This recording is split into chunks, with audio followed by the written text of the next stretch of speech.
અમદાવાદના વટવા પાસે bullet train પ્રોજેક્ટમાં દુર્ઘટના સર્જાઈ.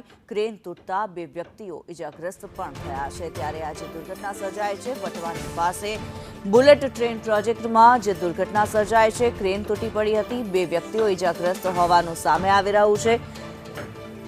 ઘટનાના 12 કલાક બાદ પણ અધિકારીઓ હાલ મૌન સેવીને બેઠા છે. ઘટના સ્થળે બુલેટ ટ્રેન પ્રોજેક્ટ જે સંચાલન કરી રહ્યા છે તે અધિકારીઓ પહોંચ્યા છે. કોની બેદરકારીથી 600 ટન મહાકાય ક્રેન તૂટી પડ્યું તે અત્યારે સૌથી મોટો સવાલ છે. ક્રેન કેવી રીતે ઉતારવું તે અધિકારીઓ અસમંજસમાં છે.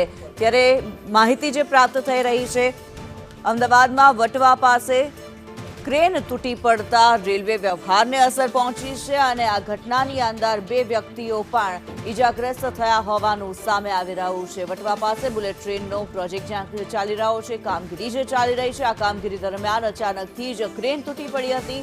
2 વ્યક્તિઓ ઇજાગ્રસ્ત થયા છે. તેમને સારવાર માટે ખસેડવામાં આવ્યા છે. ઘટનાને 12 કલાક વીતી ચૂક્યા છે, પરંતુ તેમ છતાં પણ આ ક્રેન તૂટ્યું કેવી રીતે તે સવાલ હજી ઊભો ને ઊભો છે.